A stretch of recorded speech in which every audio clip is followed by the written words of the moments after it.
poursuivons cette discussion de marché avec Franklin Pichard, que nous retrouvons tous les 15 jours, le jeudi, dans Smart Bourse à 12h30, directeur général de Kipling Finance. Bonjour Franklin. Bonjour Grégoire. Merci beaucoup d'être avec nous. Bon, l'année n'est pas totalement terminée, mais c'est vrai que si on arrêtait les compteurs en ce moment, on verrait un CAC 40, dividende réinvesti à 4% de baisse seulement depuis le 1er janvier.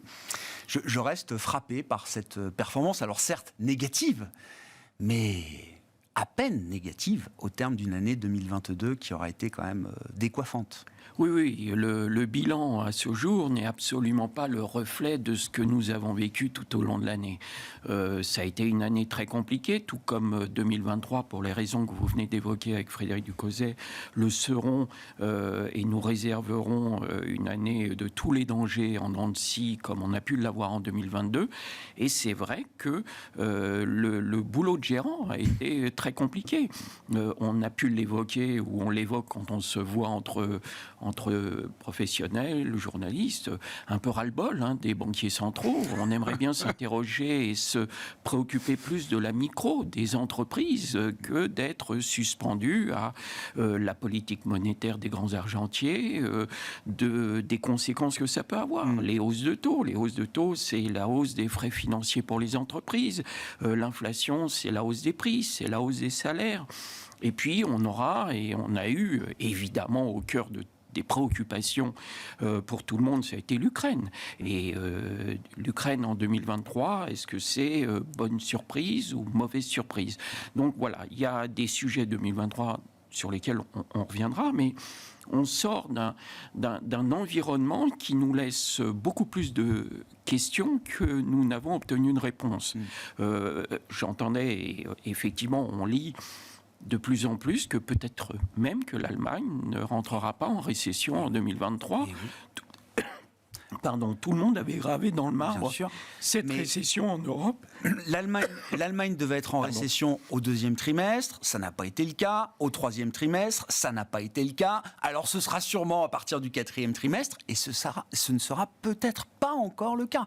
Ça, c'est l'histoire de l'Europe tout au long de 2022. C'est un pessimisme exacerbé évidemment en première partie d'année au lendemain du déclenchement de la guerre en Ukraine, et un pessimisme qui était tout à fait légitime à l'époque. Sauf que ce pessimisme n'a eu de cesse d'être déjoué mois après mois, trimestre après trimestre. Oui, et on peut ajouter à cela, on s'attendait lors des publications de fin juin à des révisions à la baisse des prévisions des entreprises. On ne l'a pas eu, on l'a attendu au 3e, on ne l'a pas eu. Il n'est pas du tout sûr qu'on l'ait peut-être au 4e trimestre. Et c'est vrai que du coup, on a de plus en plus, vous parliez tout à l'heure, et on s'était évoqué d'un biais neutre, quel biais fallait-il adopter pour 2023 ? Beaucoup commencent à dire, moi le biais sera neutre, voire prudent. Alors neutre, c'est 50-50, prudent, ça peut être jusqu'à 70-30. Frédéric parlait de 40-60. Ouais.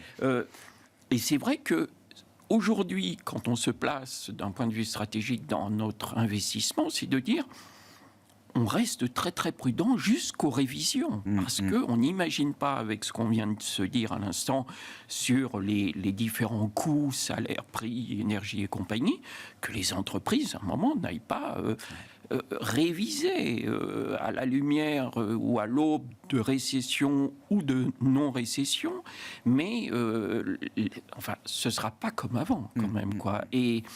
Et c'est vrai qu'on assiste à un fléchissement quand même des économies outre-Atlantique et en Europe. Il y a un moment où il va falloir un petit peu se pencher sur les conséquences. Alors c'est vrai que derrière ça, il y a ce débat, récession longue, récession courte, et c'est vrai que on tarde à rentrer dans cette récession. Oui. Ça veut dire que si par hasard on y allait, on tarderait à en sortir.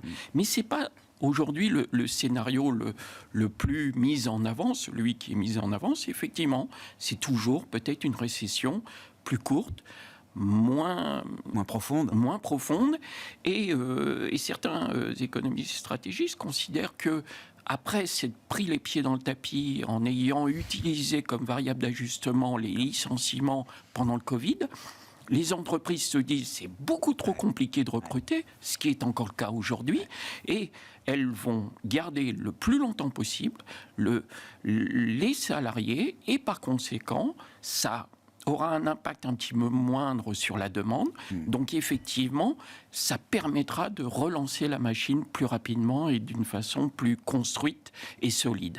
Donc c'est vrai qu'il y a des tas de sujets passionnants à l'aube de 2023. Je le répète, alors c'est l'exemple que je prends depuis plusieurs jours, mais parce que j'ai été marqué par le discours de Michelin il y a un peu plus d'une semaine maintenant, donc je raconte à nouveau l'histoire.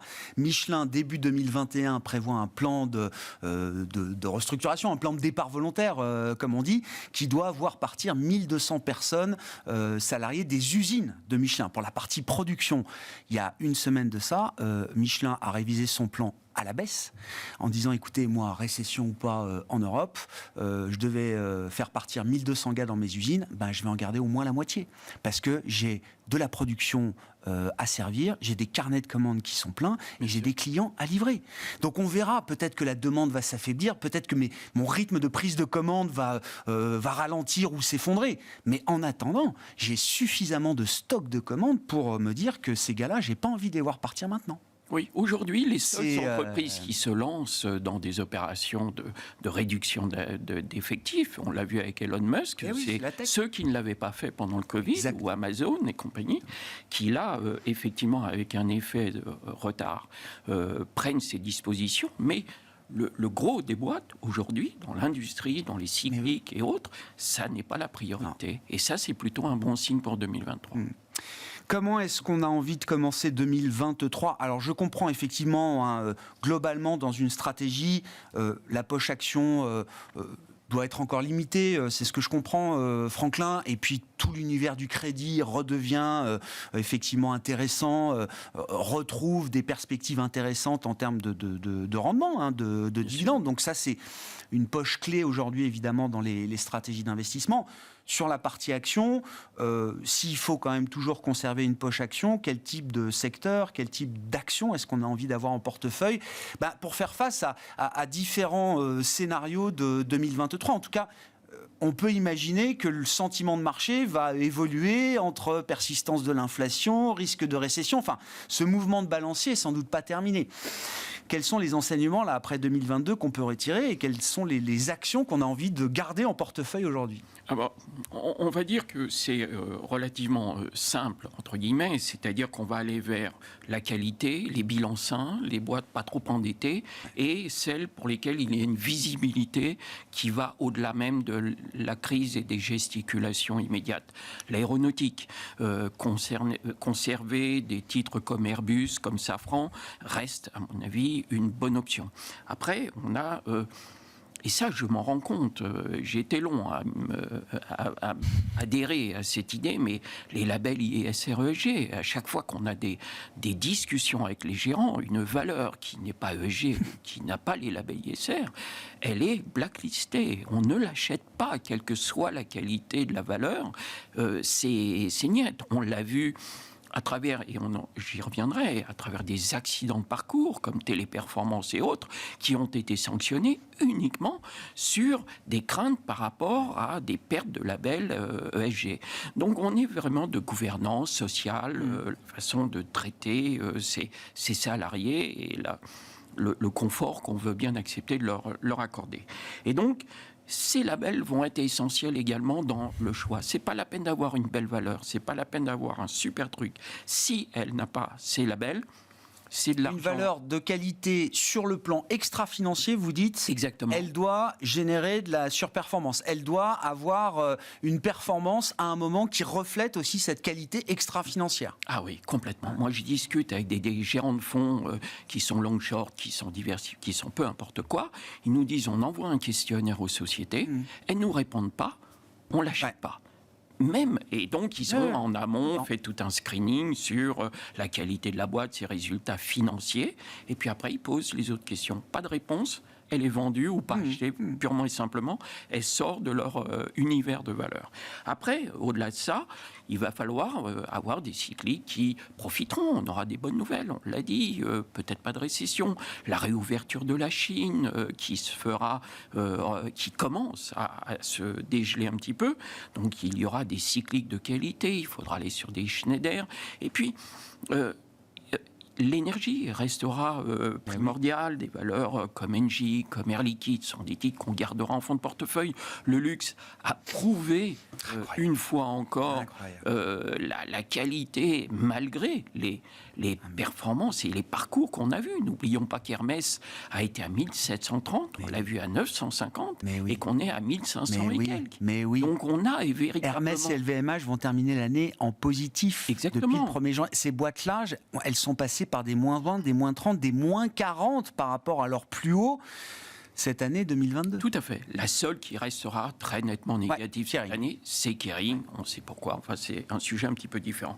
Et puis, on va jouer les valeurs, soit qui ont déjà annoncé leur warning, soit qui ont eu des accidents de parcours, et puis certaines, par voie de conséquence, sont des performances très très négatives.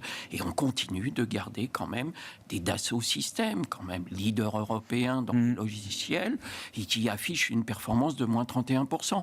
Au début, on nous a dit qu'on corrigeait l'excès de valorisation, l'excès de valeur et autres. Maintenant, on est allé un peu loin. Ça reste quand même une très très belle société. Téléperformance, pour les raisons dont on vient de parler, mais qui se débat pour démontrer que c'est un mauvais procès qui a été fait. Téléperformance, on est à moins 40% depuis le début de l'année. Et puis une petite nouvelle qui est arrivée au mois de mai en bourse, EuroAPI, un peu défensive. On l'a eu en bourse autour de 13,80, entre 13,50 et 14. Elle vaut entre 13,50 et 14, mais on est passé par 19. C'est la partie industrielle de Sanofi. C'est une boîte hyper bien gérée, de qualité, dont tout le monde vous disait le plus grand bien. La vraie valeur, c'est peut-être plutôt près de 19, avec des objectifs à l'époque qui étaient à 22-25, que les 13 et quelques auxquels on est rendu aujourd'hui. Et puis, les financières, on parle de hausse des taux. Donc, aller sur de la BNP, je ne comprends pas un risque majeur. Sur les services financiers, comme Edenred, qui a eu un beau parcours en 2022, mais qui devrait poursuivre sur ce chemin-là en 2023. Et puis, toujours pareil, les valeurs de rendement qui sont dans les défensives de portefeuille. On peut avoir du 8-9% sur Stellantis, on peut avoir du 8% sur Engie, du 7% sur BNP ou Crédit Agricole. Donc voilà, on a également des trucs intéressants à jouer. Et puis le dernier, que certains citent toujours, mais pour lequel je ne comprends toujours pas, c'est l'or. L'or qui est en performance négative depuis le 1er janvier en dollars, et qui, effectivement, vu de chez nous, est légèrement positif. Enfin, 7,5% de hausse sur une hausse de change de l'ordre de 10%. Mais sinon, voilà. Donc l'or, je continue de ne pas y toucher. Merci beaucoup Franklin, merci d'être venu participer pour cette dernière fois de l'année. On vous retrouve en 2023 bien sûr, je précise tout de suite. Franklin Pichard qui était avec nous pour quasiment conclure cette année 2022, directeur général de Kipling Finance, invité de Smart Bourse à la mi-journée. On se retrouve à 17h en direct sur Bismart.